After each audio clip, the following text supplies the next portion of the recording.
아멘.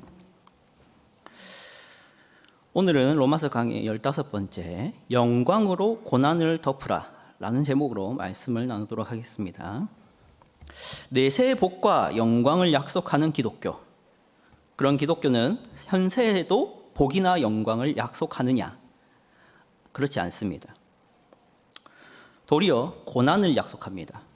만약 현세에 얻을 복을 언급하고 있는 본문을 찾으셨다면 그것은 현세의 복을 얻기 때문이 아니라 내세에 얻을 복을 지금 소유했다라는 점에서 지금 복받았다라는 얘기를 하는 본문일 겁니다. 현세에는 고난, 내세에는 복을 약속하는 이러한 증언들은 하나님께서 여러분에게 지금은 고난 주고 싶고 내세에는 복 주고 싶어서 그렇게 되는 것이 아닙니다. 하나님이 그런 이중적인 마음을 가지신 게 아니라 그렇게 되는 연유가 있습니다. 그런 연유가 뭐냐면 현세와 내세라는 이 장소의 특징이 있기 때문입니다. 우리가 살아가고 있는 이 땅은 현세입니다. 그러면 어떤 현세냐? 오늘 본문에 나오죠. 20절입니다. 함께 다시 읽어보겠습니다. 시작. 피조물이 허무한데 굴복하는 것은 자기 뜻이 아니요 오직 굴복하게 하시는 이로 말미암음이라. 아멘. 피조물, 곧 지금 우리가 살아가고 있는 이 땅, 이 우주, 이 세상을 말하는 거죠. 여기가 어떻게 된 상태다? 허무한데 굴복한 상태다라는 겁니다. 이것이 우리 창세기로 넘어가면 어떻게 되겠죠? 아담의 저주로 인해서 땅이 저주를 받죠. 그래서 우리가 살아가고 있는 현세는 저주받은 곳이다가 성경의 설정입니다. 이것을 믿든지 안 믿든지는 자유겠지만 성경은 우리가 살아가고 있는 세계가 저주받은 상태라고 시작하고 있습니다. 그렇기 때문에 하나님의 복은 내세에만 약속되고 있는 것이고 현세에서는 약속될 수가 없는 것입니다. 23절을 보십시오. 또 하나의 문제가 있죠. 함께 읽겠습니다. 시작. 그뿐 아니라 또한 우리 곧 성령의 처음 익은 열매를 받은 우리까지도 속으로 탄식하여 양자될 것 곧 우리 몸의 속량을 기다리느니라. 아멘. 우리가 살아가고 있는 이 세상이 허무한데 굴복했을 뿐만 아니라 나도 어떤 상태냐면 탄식하고 있는 상태다.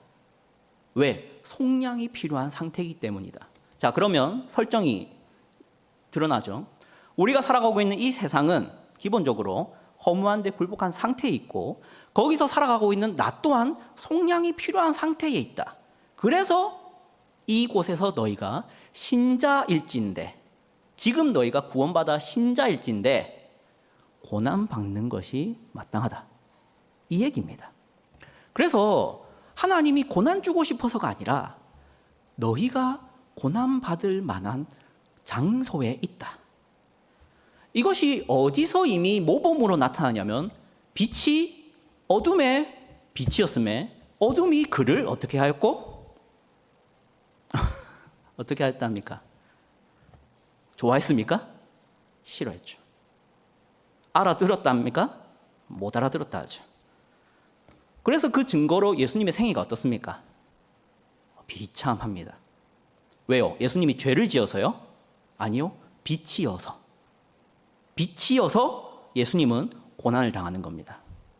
여러분이 신자일진데 고난당하는 것은 당연한 것이다. 이게 오늘 본문이 고난을 당하는 이유를 설명하고 있는 것입니다. 이런 설명이 왜 중요합니까? 많은 그리스도인들이 내가 왜 고난을 당해야 되는가? 나는 복을 받기로 약속됐는데 나는 예수 그리스도를 믿어서 구원도 받았고 순종하고 있고 의를 행하고 있고 율법을 따르는데 그리고 이런 사람에게는 하나님이 구원을 허락하시고 같이 하신다 하시고 함께 하신다 하시고 복을 주신다고 약속하셨는데 왜 나는 이 모양 이 꼴인가에 대한 해석을 못합니다. 근데 그 해석은 뭐냐? 네가 문제는 아닌데 네 옆에 있는 사람들이 다 죄인이다. 그래서 너가 고난 당하는 것이다. 그래서 내가 복을 내세에 약속할 수밖에 없구나. 이렇게 얘기가 되는 것이라고요. 이것을 해석할 수 있어야 됩니다. 우리는 성경에서 많은 인물들이 왜 이스라엘은 멸망해야 하는가? 왜 저 악한 나라 바벨론이 이기고 왜 우리 같은 하나님의 백성들이 멸망하는가에 대한 질문을 던지는 것을 많이 보지 않습니까? 그 왜 던집니까? 이해가 안 돼서거든요. 근데 우리는 이해해야 됩니다. 우리가 살아가는 이 세상이 허무한 데 굴복한 곳이며 내가 속량을 나뿐만 아니라 이곳에 있는 모든 나의 친구와 가족과 나의 직장 상사와 나의 직장 피고용인까지도 죄인이라는 것을 알기에 그들이 나를 괴롭히고 나를 업신여기고 내가 손해를 보는 이유가 있다라는 것을 여러분은 알아야 됩니다. 자, 그런데 제가 좀 흥분을 합니다. 이런 얘기를 하면. 왜 흥분을 하냐? 너무 해주고 싶은 이야기이기 때문이죠. 얼마나 많은 청년들이, 얼마나 많은 젊은 그리스도인들이 예수를 믿고 나서 복 받는다 해서 그냥 부모님이 시키는 대로 혹은 교회에서 전도한 대로 자랐더니 이제 사회에 나가보니 복음커녕 고난밖에 없는 걸 보면서 예수 믿는 게 손해라는 것을 느끼면서 방황합니다. 그걸 너무 많이 보고 있다 보면 너무 말하고 싶은데 말할 기회가 없어서 너무 답답한 제가 흥분을 하는 거죠. 지금 얘기하려니까. 그래서 오늘 욕심을 내서 그 얘기 다 하고 싶은데 그럴 시간이 없고 그럴 여유가 없습니다. 오늘은 그런 것까지는 얘기는 못하고 고난이 뭔지, 다르게 말해서 올바른 고난에 대한 시각과 올바르지 못한 고난에 대한 시각, 딱 거기까지만 얘기를 하고 마치고자 합니다. 고난을 바라보는 데는요, 기독교적인 시선과 비기독교적인 시선이 존재합니다. 오늘 말씀에서 고난을 바라보는 기독교적인 방법이 나오고 있습니다. 자, 우선 오늘 말씀에 대해서 잠깐 이해해 봤으면 좋겠는데요. 오늘 살펴볼 17절부터의 말씀은 16절로부터 이어지는 이야기라 할 수 있습니다. 자, 그런데 문제가 있습니다. 이렇게 자연스럽게 이야기가 이어지는 게 아니라 뭔가 부자연스럽습니다. 어떤 점에서 부자연스럽냐면, 여러분 16절 보십시오. 16절에서 어떤 이야기가 나오냐면 성령이 친히 우리의 영과 더불어 우리가 하나님의 자녀인 것을 증언하시나니 라고 했습니다. 이 16절은 15절에서 우리가 하나님을 아빠 아버지라고 부르짖느니라 어떻게 해서 그렇게 할 수 있는가? 성령이 우리 안에서 증언해 주시기 때문이다. 어떤 증언이요? 하나님이 아버지시다라는 증언을 성령께서 친히 해 주시니까 너희가 그럴 수 있었던 것이다. 이게 너무 좋은 말이잖아요. 자, 여기까지는 좋은 말입니다. 자, 그리고 17절 넘어가 보십시오. 어떻게 시작합니까? 자녀이면, 그래서 너희가 자녀이면 또한 상속자다. 이거 좋은 말입니까? 안 좋은 말입니까? 좋은 말입니다. 여기까지 또 들으면 또 제 마음이 막 하늘로 막 올라가기 시작합니다. 그리고 또 어떤 얘기까지 합니까? 그리스도와 함께 한 상속자다. 그냥 상속자가 아니라 그리스도와 함께 한 상속자. 그리스도가 누구십니까? 하나님이시죠. 그럼 우리가 상속자인데, 그럼 그리스도와 함께한 상속자니까 하나님이 얻을 것과 동일한 것을 얻는 상속자다. 이 얼마 또 제 마음이 이제는 하늘을 넘어서서 우주까지 날아갑니다. 자, 그런데 무슨 얘기를 하죠? 그 다음에 우리가 그와 함께 영광을 받기 위하여 뭐도 함께 받아야 된다? 고난도 함께 받아야 된다. 이 순간 제 마음은 어떻게 됩니까? 우주에서 저 아래까지 내려갑니다. 바다 심해 끝까지 내려갑니다. 아, 바울이 이 얘기하려고 나한테 사탕을 자꾸 먹였구나. 아, 앞에까지 딱 들어보면 그래 나 자녀야. 나 하나님 자녀 맞아. 그래 나 상속자네. 너무 좋아. 아, 영광을 준다고. 아, 나도 영광 받겠지. 너무 행복하구나.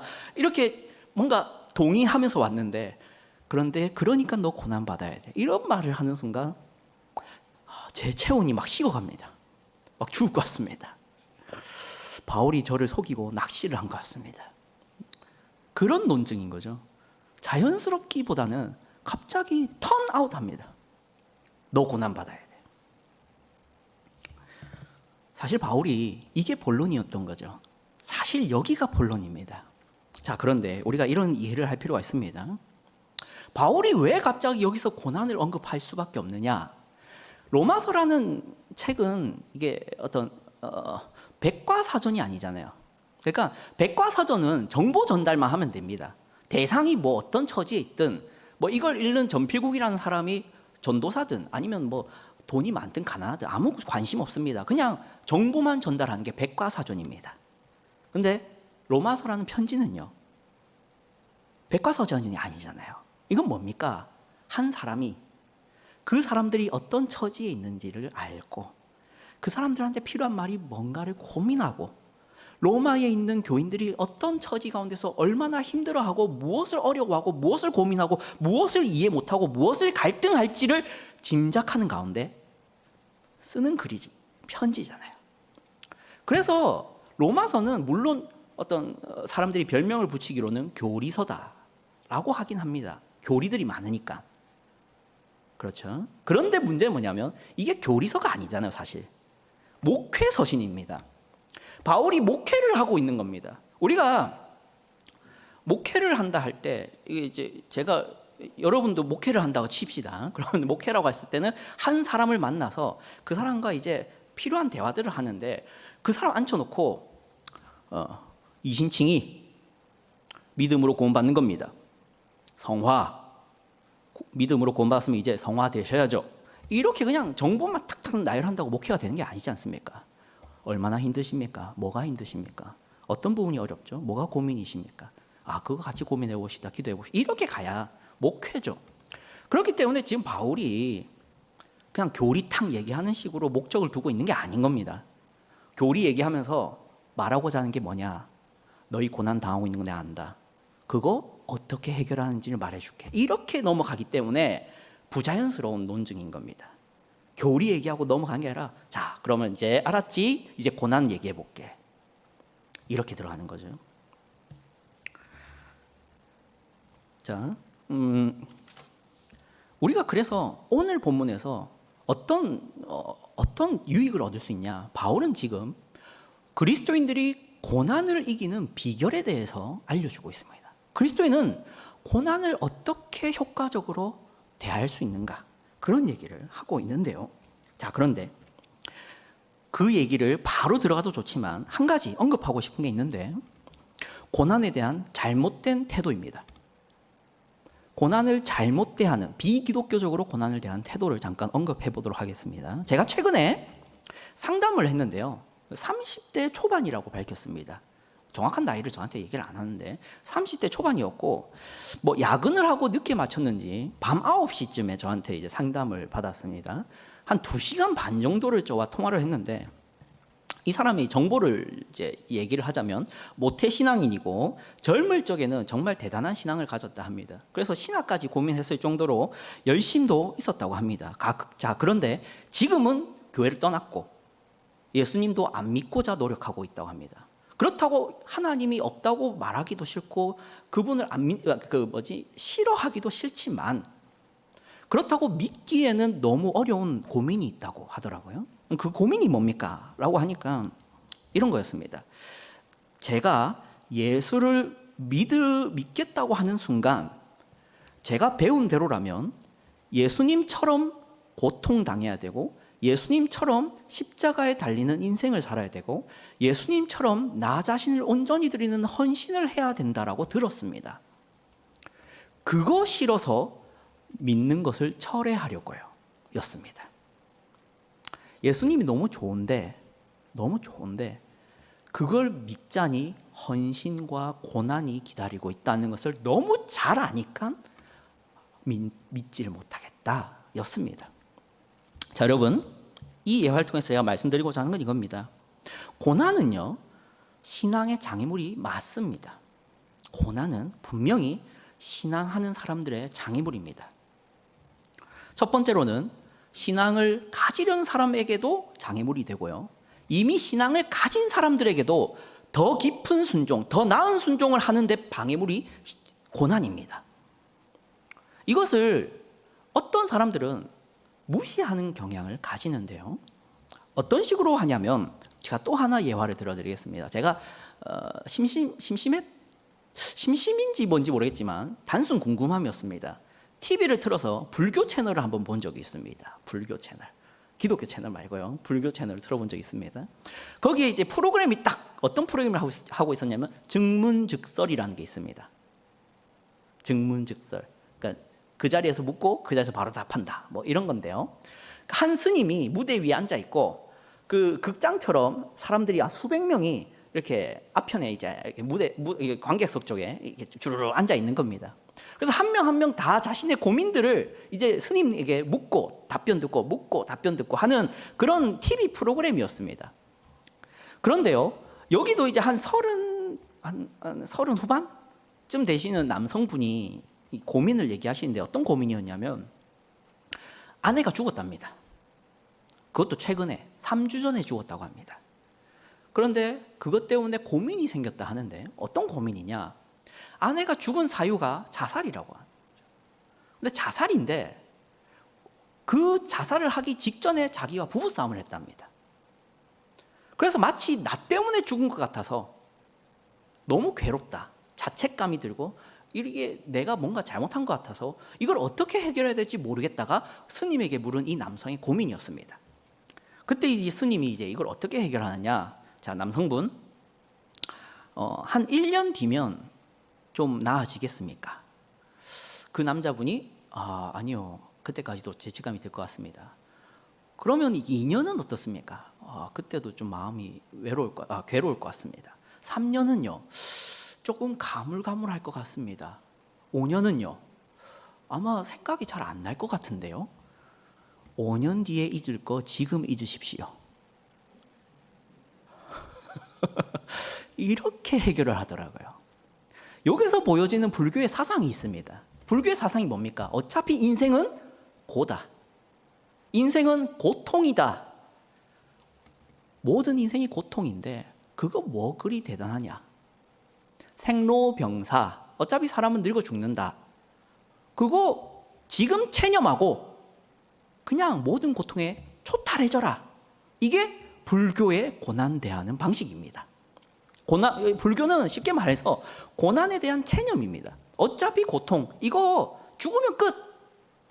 다시 태어날 건데 뭐 상관없어. 이런 식으로 살자가 불교입니다. 자, 그런데요, 기독교가 그러서는 안 됩니다. 교회는요, 고난에 대해서 그거 별거 아니야, 그거 별일 아니야, 믿음으로 이기면 돼, 그거 그냥 기도하면서 해결해봐, 고통이 뭐 별 대수인가? 다 지나가리라, 괜찮아, 이렇게 고난을 대하는 게 기독교가 아닙니다. 성경은요, 고난을 아주 심각하게 다룹니다. 한번 예들을 보겠습니다. 첫 번째는 이것이죠. 욥기 3장 1절인데요. 함께 보겠습니다. 함께 읽어보겠습니다. 시작. 그 후에 욥이 입을 열어 자기의 생일을 저주하니라. 욥이 자기의 생일을 저주하게 된 이유가 뭐라고요? 고난입니다. 욥이 고난을 당하자 자기 생일을 저주합니다. 욥은 어떤 인물입니까? 욥기 1장에서 뭐라고 시작하죠? 하나님이 이렇게 말합니다. 내가 이만한 사람 못 봤다. 당대의 의인이라로 시작합니다. 그런데 그 의인이 자기의 생일을 저주하게 만드는 것이 고난이라고요. 그럼 또 하나를 보겠습니다. 민수기 13장 32절부터 33절입니다. 함께 보겠습니다. 시작. 이스라엘 자손 앞에서 그 정탐한 땅을 악평하여 이르되 우리가 두루 다니며 정탐한 땅은 그 거주민을 삼키는 땅이요 거기서 본 모든 백성은 신장이 장대한 자들이며 거기서 네피림 후손인 아낙 자손의 거인들을 보았나니 우리는 스스로 보기에도 메뚜기 같으니 그들이 보기에도 그와 같았을 것이니라. 이거 무슨 장면인지 잘 아시죠? 정탐꾼들이 갈렙은 들어가자 하는데 나머지는 못 들어간다, 우린 죽는다, 들어가는 순간 메뚜기처럼 밟힐 것이다, 가지 말자, 이거지 않습니까? 그래서 가나안 땅에 안 들어가지 않습니까? 그들은 아직 당하지도 않은 고난, 들어가는 순간 당할 고난을 두고 뭐 하는 겁니까? 가나안 땅에 안 가겠다. 고난이 무서운 겁니다. 또 한 가지만 마지막으로 보겠습니다. 열왕기상 19장 2절부터 3절입니다. 함께 읽어보겠습니다. 시작. 이세벨이 사신을 엘리야에게 보내어 이르되 내가 내일 이맘때에는 반드시 네 생명을 저 사람들 중 한 사람의 생명과 같게 하리라. 그렇게 하지 아니하면 신들이 내게 벌 위에 벌을 내림이 마땅하니라 한지라. 그가 이 형편을 보고 일어나 자기의 생명을 위해 도망하여 유다에 속한 브엘세바에 이르러 자기의 사환을 그곳에 머물게 하고. 아멘. 이 장면이 무엇인지도 잘 아시죠? 엘리야가 바로 직전에 무슨 일을 합니까? 하늘에서 불을 내려서 바알의 선지자들을 수백 명을 죽였습니다. 그 위대한 기적을 일으킨 후에 이세벨이 너 가만 안 놔둘 거다, 이 경고 한마디 듣고 두려워서 도망하는 장면입니다. 엘리야는 어떤 사람입니까? 선지자죠. 위대한 선지자로 불립니다. 근데 그도 고난이 오자 도망을 칩니다. 고난이 한심한 겁니까? 고난은 신경 쓰지 않아도 될 만한 것입니까? 고난은 한 신자를 어떻게 하지 못하는 것입니까? 아닙니다. 고난은 심히 위험한 것입니다. 성경은 절대 고난을 신자를 흔들 수 없는 것으로 말하지 않았습니다. 자, 그러면 오늘 바울이 이 고난을 해결하고 이기는 방법을 무엇으로 얘기하고 있는가? 그거를 보겠습니다. 18절입니다. 다시 한번 읽어보겠습니다. 로마서 8장 18절입니다. 함께 읽겠습니다. 시작. 생각하건대 현재의 고난은 장차 우리에게 나타날 영광과 비교할 수 없도다. 이게 너무 중요한 원리입니다. 여기서 이런 표현이 나오죠. 비교할 수가 있다 없다? 없다. 지금 바울은 무엇과 무엇을 병행시켜서 제시하냐면 영광과 고난입니다. 하지만 그걸 어떻게 표현하냐면 이 영광은 고난과 비교할 수 있다 없다? 없다는 것으로 고난을 해결하고 있습니다. 이게 어떤 것일까요? 사랑하는 성도 여러분, 이런 말이 있죠. 우리가 하나님을 바라보는 시선의 높이만큼이나 우리는 고난을 내려다보게 될 것입니다. 누가 한 말일까요? 제가 만든 말입니다. 여러분들 이해하시겠죠? 우리가 하나님을 바라보는 시선이 더 공중을 향해서 높아져 있어야만 그것에 반비례해서 고난을 내려다보게 되는 것입니다. 이게 비결이지, 그거 없이 고난 별거 아니야, 고난 이겨내봐, 믿어봐, 기도해봐, 지나갈 거 신경 쓰지 마, 너 신자인데 그거 왜 못 이겨, 이렇게 말만 해서 되는 게 아니라 뭘 해야 되냐? 하나님은 전능하십니다. 믿습니까? 전지하십니다. 믿습니까? 무한하십니다. 초월하십니다. 공의로우십니다. 거룩하십니다. 크십니다. 창조주십니다. 주권자하십니다. 위대하십니다. 존귀하십니다. 아름다우십니다. 를 믿어야, 봐야, 들어야 하나님을 경외하게 되는 겁니다. 그리고 그렇게 경외되어야 고난이 한심한 것으로, 무력한 것으로, 나를 어찌하지 못하는 것으로 보이기 시작하는 겁니다. 만약 우리 중에 누군가가 고난이 너무 크게 보인다 하는 사람이 있다면 하나님을 안 높여서 그렇습니다. 여러분이 하나님을 얼마나 높이는지가 여러분이 고난을 얼마나 심각하게 여기는지와 직결됩니다. 그게 기독교적인 원리입니다. 사랑하는 성도 여러분, 제 아내 얘기를 좀 하겠습니다. 없으니까 좀 하겠습니다. 직장에서 열심히 일하고 있는데요. 아내가 들으면 안 됩니다. 아내가 어젠가요? 아령을 들더라고요. 아령을. 근데 아령이 몇 킬로냐면 2킬로짜리입니다. 근데 2킬로짜리 드는데 무슨 하더라고요. 2킬로짜리 무겁습니까? 근데 제 앞에서 하더라고요. 제가 보면서 무슨 마치 9킬로짜리 드는 것 같은 생각이 들었습니다. 그런데 그 아령을 제가 들면 어떻겠습니까? 깃털처럼 보입니다. 왜 이런 차이가 생길까요? 무게가 달라졌습니까? 안 달라졌죠. 뭐가 달라졌습니까?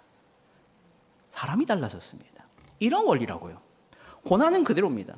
여러분, 고난을 축소하거나 고난을 과장하지도 마십시오. 고난을 직시하십시오. 고난은 정말 힘든 고난이 있고 뭐 덜한 고난도 있습니다. 하지만 그 고난을 직시하시고 뭐만 바꾸십시오. 뭐만 바꾸라는 겁니까?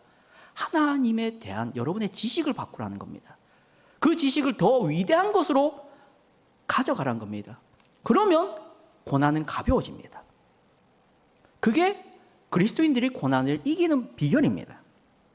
자, 그러면 이제 이 원리에 따라서 지침 세 가지만 얘기하고 설교를 마치도록 하겠습니다. 구체적인 지침인데요. 첫 번째는 이것입니다.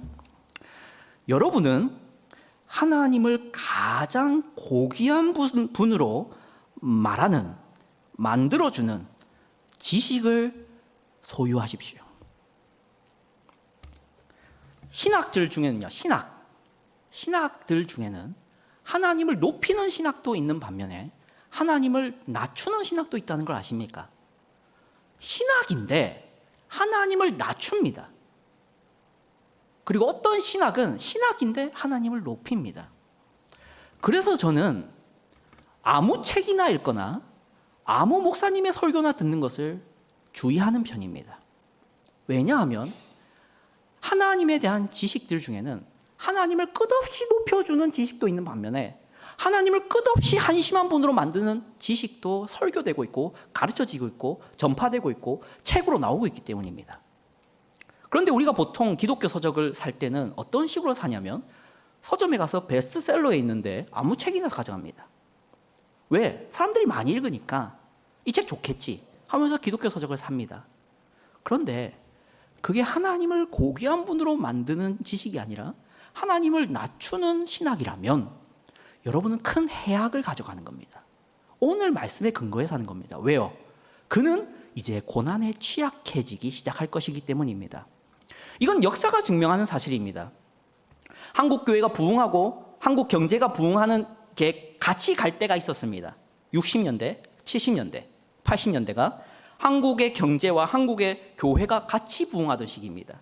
이때는 기도만 했더니 복 받았다는 얘기가 너무 쉽게 나오던. 왜요?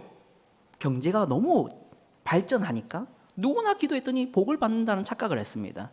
근데 문제는 뭐냐면 우리 같은 합신교단 같은 보수적인 교단들은 지금도 교세가 비슷합니다. 그런데 감리교나 성결 혹은 기장 같은 진보 신학, 다르게 말해서 오늘의 표현대로 하면 하나님을 낮추는 신학을 좋아하는 교단들은 거의 사라졌습니다. 이것은 한국만의 문제가 아니라 유럽도 마찬가지입니다. 미국도 마찬가지입니다. 하나님을 낮추고 인간을 높이는 신학과 교단들은 사라졌습니다. 버티질 못합니다. 왜요? 고난을 견딜 힘이 없기 때문입니다. 하나님이 위대하게 보이지 않는 그들의 눈에는 고난이 너무 무서운 것입니다. 하지만 하나님을 위대하게 생각하는 여러분의 눈에는 고난은 너무나도 하찮은 것이죠. 그래서 우리는 견디는 겁니다. 두 번째로 이런 구체적인 지침이 있습니다. 하나님을 고귀한 분으로 여기는 공동체를 소유하십시오. 지식이 아니라 공동체입니다. 여러분이 다니는 교회가 그런 교회였으면 합니다. 우리 교회가 하나님을 고귀한 분으로 하나님만 높이는 교회여서 내가 하나님을 높이지 못할 때 내 옆에 있는 이 성도가, 이 형제가 하나님을 높이고 있어서 나도 어쩔 수 없이 하나님을 볼 수밖에 없게 만드는 교회였으면 좋겠습니다.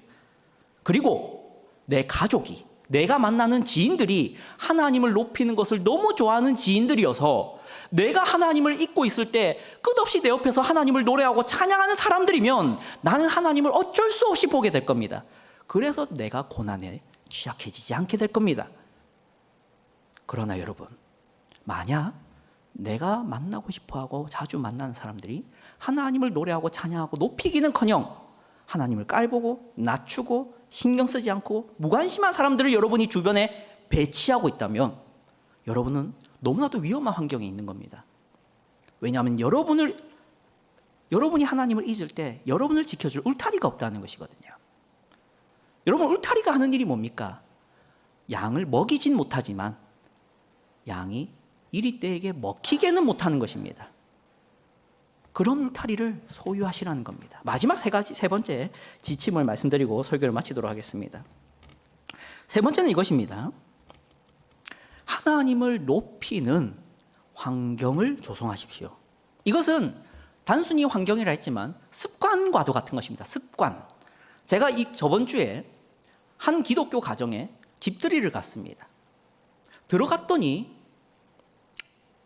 TV에는 찬양 영상이 나오고 있었고 스피커에서는 찬양이 흘러나오고 있었습니다.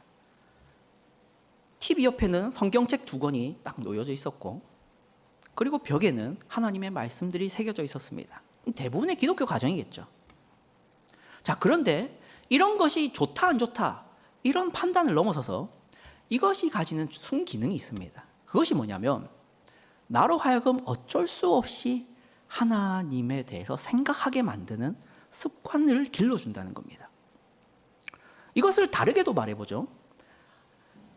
부부끼리 기도하는 시간을 가진다거나 부부끼리 가정예배를 드리는 습관을 기른다거나 혹은 기독교 서적을 읽는 취미를 가진다거나 하는 이 모든 것들이 사실은 형식적이고 의미 없어 보이지만 내가 한순간 한눈을 팔아서 하나님을 바라보는 시선이 낮춰졌을 때 내가 이래선 안 되지 하는 습관들이 되는 겁니다.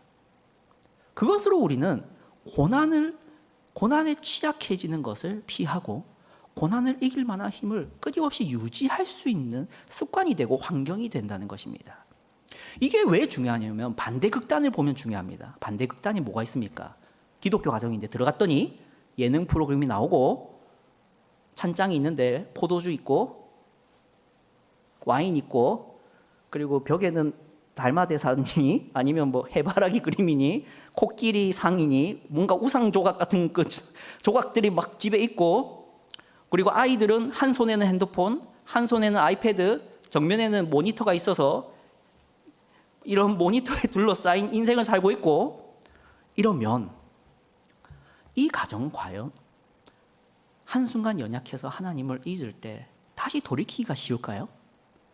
그렇지가 않습니다.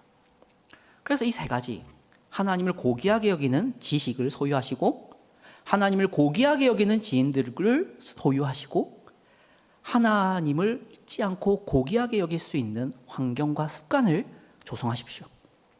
이것이 여러분이 고난에 취약해지지 않고 고난에 강한 그리스도인이 되는 비결입니다. 그래서 하나님을 찬양하고 하나님을 경배하고 하나님을 높임으로 그것이 끝이 아니라 고난이 별것 아닌 것으로 고난이 하나님이 주실 영광에 비해서는 너무 아무것도 아닌 것으로 여겨지는 그런 그리스도인이 되어서 여러분이 행복하셨으면 좋겠습니다. 기도하겠습니다.